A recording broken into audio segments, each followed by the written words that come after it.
here from VA Wonder. In this quick Canva tutorial, I'm going to show you how to perfectly crop images and videos into frames. No more awkward sizing off-center shots. Whether you're working on thumbnails, Instagram posts or mockups, this tip will instantly make your designs look more professional and polished. So if this is what you're looking for, come with me. If you enjoy Canva tutorials, make sure to hit the like button and subscribe for more.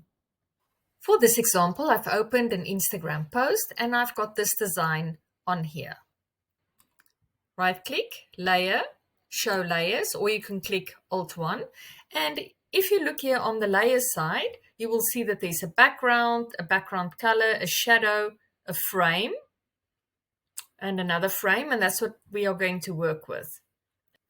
I want to add some cute alpacas to my design, so I will go to Elements, Search, Alpaca, Photos. Let's use this image for the background image and simply drag and drop it into the background layer.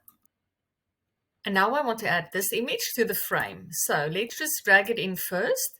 And this is usually what happens on Canva. So if you take an image and you drag it into a frame, it will just auto crop it, and this might not be the way that you would like it to look. So right click, detach the image.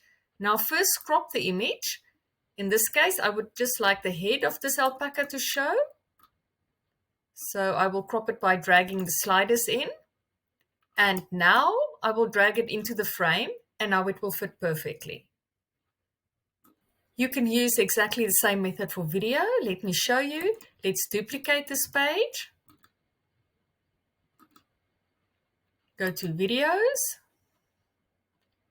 Let's use this video. So I will just drag it into the frame. And now you can see again, it's cropped and not necessarily the way that you would like to. So right click, detach the video. Now drag it with the sliders. Now click on the video, drag it into the frame and release. I hope this quick tip will save you a lot of time and help you crop your pictures perfectly. Thank you for watching and see you next time. Bye-bye. And if you're ready for our next video, how about this one? How to resize a design without Canva Pro.